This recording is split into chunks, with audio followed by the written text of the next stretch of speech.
So now we're going to look a little, this is a quick introduction, sequence control, batch control, machine control, or control of machine, production machines, or something like that, CNC machines, and a little about robots. And again, this is going to be in the compendium.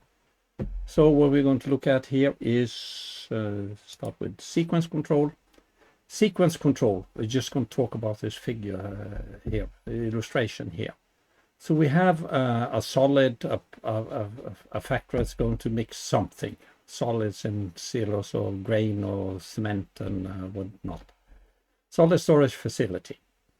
So what we have is tanks with some materials in. We have valves under the tanks. We have conveyors, 3 of them. So as an example here, we want to transfer some material from silo 1, tank 1 to our truck down here. So what we have to do, start this conveyor to left, start this one, open the valve. Okay, it's running. So that's a sequence. Start this one, verify it's running. Start this one, verify it's running. Open the valve, verify it's, valve is open, and so on. And then maybe we have a weight or something down here, or something measure the level in the tank, or whatever. It's automatic. So when we have to stop this, we have to do it in the opposite direction. Again, a sequence. We close the valve, we stop, let this conveyor run on time until it's empty, stop it, and then we let this conveyor run some time until it's empty. We measure how long it has to run to be empty, no material left on it, and then we stop it. So it could be the same here. And we could do simultaneous here, but maybe we could mix it. So the next track or something needs something from silo 2 here, and then we have to use this system. And in this case, they would interlock each other. So if this one was running, you could run this one. If this one was open, you couldn't open this one, and so on, depending on the functionality you need. So how do we do it? So we have objects, and we have sequence control, or we are coordinating these objects in a sequence. We use a final state machine or something called sequential function chart, if you want to. It's an ancient legacy French norm, but it has some nice features, but you can do it with a state machine. So the sequence control could be a state machine coordinating these objects. So we have these objects, they don't care who asks them to do something. The valve, it opens when it gets told to do so. The motor starts when told to do so. And this motor 3 for conveyor 3 can start right or left when told to do so. The interlocks here could be between the objects. So say if transport 1 is running, transport 2 is blocked, and vice versa. So those are the interlocks. So there could be interlocks in the system. But this is object coordination. So that's all it is. If we look at batch control, we have to mix something. So it's basically the same as sequence control. But we have scales here on our conveyors, and we have silo 1 and silo 2. This has to be mixed, and we have a blender. So the batch control is start blender, fill up from this one, or fill from silo 1, fill from silo 2. Maybe we can do it simultaneously, start a blender, transfers to our truck here, and so on. So it's kind of like a sequence, but this is batch control. So what we have a production order here that we receive from a system somewhere, usually a manufacturing execution system. Say, what are you going to make? What are you going to blend? You need 10 tons of this one and 2 tons of this one, and mix them and transfer them, and then report back. Were you able to make a proper mix? And if you can't make a mix, you're probably not going to open a valve, but you have to scratch the batch you have in here. Something like that.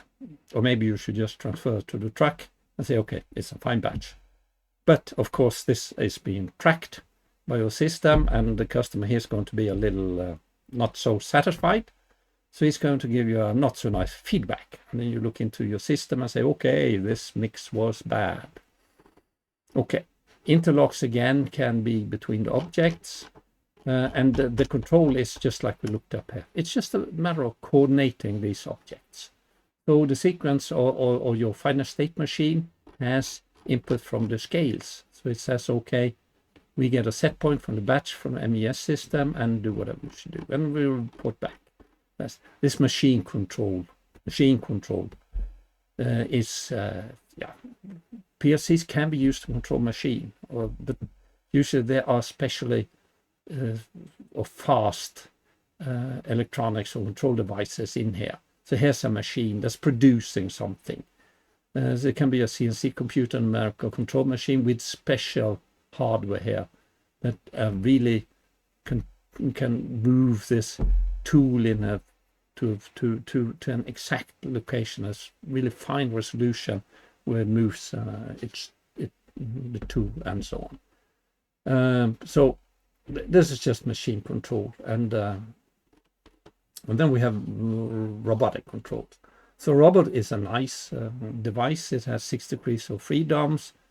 It can hold a tool, whatever, a paintbrush, a welder, whatever. But what the robot itself could just move this tool to an exact location in 3 dimensions, and they are fast, and so on.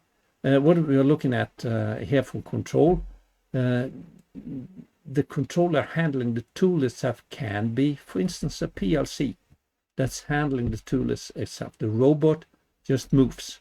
It says move here, and then the tool does whatever it should do, drill or weld or whatever it should do, and then the robot gets a new command, move to rest position. Or by welding, it's like move here, make a spot, move there, make a spot, move there, make a spot, and so on. But the control too, they're really powerful control devices controlling a robot, and these control devices could also handle the tool control. So that was about let's say sequence control. We are lasting robot control, and there is a robot is dangerous. It moves fast. It is strong. The larger robots, I think they can lift as much as a ton on an extended arm. They are probably larger now. So they are powerful machine and dangerous machine, and special. They have to be secured so they don't, let's say, harm humans. So this was, let's say, there was sequence control. There's a special sequence control program that most automation suppliers has or can deliver as a library, or it's built in. And then for batch control, usually you get batch orders or production orders from an MES system way up in the control layer, what was it, 4 or whatever, way up in your system. And then you do perform production and report back, because you have to track your production orders. And then we'll look a little about robotic control and machine control.